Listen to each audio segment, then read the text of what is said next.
What's going on, YouTube? So in this video, I'm gonna get straight to it. I'm making this video for the company, for the person who is brand spanking new, or for the person who wants to get into commercial cleaning and they don't have a really big budget to get their first client, right? And I'm gonna show you how you can do it in 3 days, right?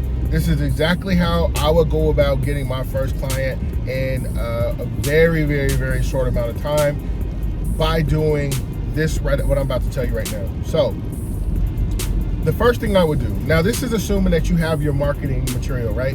So the marketing material, meaning your business cards and your flyers. You don't need like this whole big thing. You don't need a website. You don't need any of that stuff, right? This is on a shoestring budget. This is what I would do. So granted, you have all of your marketing material, right?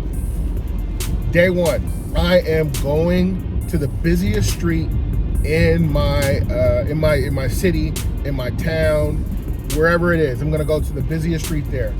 I'm going to park my car on the busiest street, and I'm going to get all my marketing material, and I'm going to walk 3, 4, 5 blocks in one direction.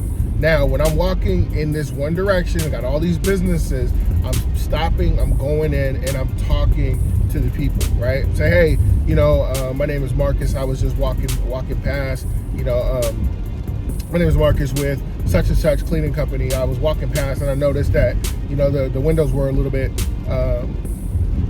dirty, or, you know, whatever, right? Is the person who makes the decisions for the cleaning, are they available? And they're gonna say either yes or they're gonna say no. You know what I mean? If they say no, see if you can get their contact information. Like, hey, do you mind if do they have a card? Can I get their email? If they have their card, cool, take the card, but leave your card. If they don't have that card, if they don't have an email, or if they're even not even interested, go ahead and leave your information anyways. Hey, if things change, you know, if it's not in their budget, hey, if your budget changes, if things change, anything, just to leave your information there so that they can have it, they can look at it. You do that same thing for 3 or 4 blocks, 5 blocks. Every business that you come across, stop in there and go over the same routine, go over the same script or whatever. In and out, boom, boom, boom, boom, boom. Once you reach the end of that 5 blocks, then what you're gonna wanna do is you're gonna cross the street, right? And then work backwards. So the way that you came, you're gonna work back, but on the opposite side of the street. And you're stopping in there, passing out business cards, passing out business, taking them, passing them, right? All the way back. This is day one. Day two. Now, when I say day one, this legitimately is not gonna take you 8 hours to do this. This shit is not gonna take, it may take you 2 or 3 hours at the most. It's not gonna take a long time to do. So once you're done with that, now it's time for you to go on and live your life. Do the things that you normally do, right? So whether that's going to the bank, going to the dentist's office, going to the store, going to Rite Aid, going wherever it is that you gotta go throughout your normal day, it's time to start that, right? So as you're going out, you're doing you're being a customer or whatever it is on your normal routine. When you get to these places, let's say for example, it's a dental office, right? You got to go to the dentist, you got to get your teeth cleaned. Hey, when you get in there, you go ahead, do your stuff. You're sitting down, you're talking to the dental assistant. You're like, hey, who does the cleaning and stuff around here? It's like, I don't know, but you know, they're not doing a good job or whatever. And when you want to say, hey, can you mind if I talk to can you have the operations manager come in or the office manager come in? And then when you talk to the office manager, you're not talking to them in a way that their place is completely filthy dirty.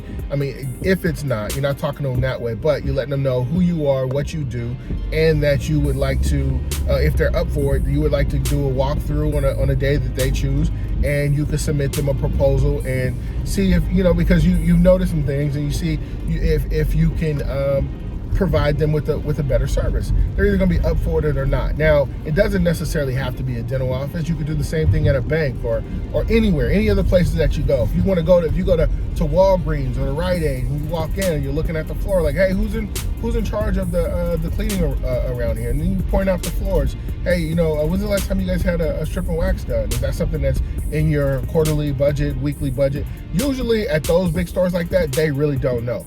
They're probably going to refer you to like a district manager or somewhere like that, which is good, because if they refer you to a district manager, the district manager is in charge of a lot of different businesses, a lot of different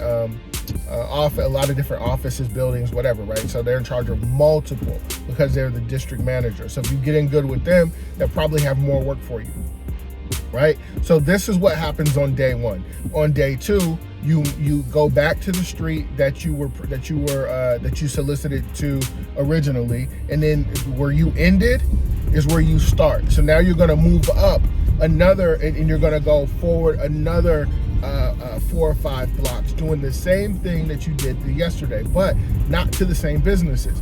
When you get done with that, then you go back and you live your day, you moving, going around, going to different stores, whatever it is that you do, and you repeat the process from day one. The only thing that happens different on day two is you are now gonna call the businesses that you solicited to on day one. You're gonna call those businesses, and then you're gonna repeat the process on day three, right? So by day three, you repeat the process that you did from day 1 and 2, and then you call the people on day 3 that you went to go solicit to on day 2, and then you may get some follow-up calls from the people that you solicited to on day 1 and 2, right? So do this, and you will begin to gain traction, and it's so easy. If you're not gonna get the account, you'll definitely get a walkthrough. You will get a walkthrough. You will be in the face of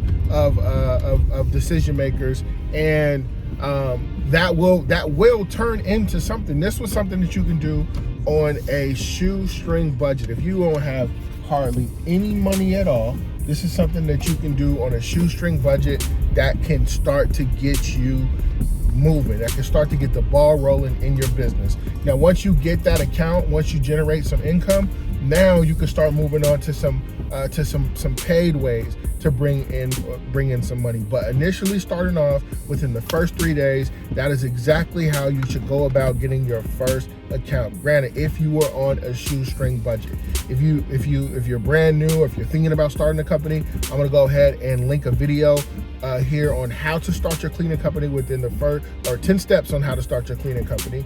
Watch that video.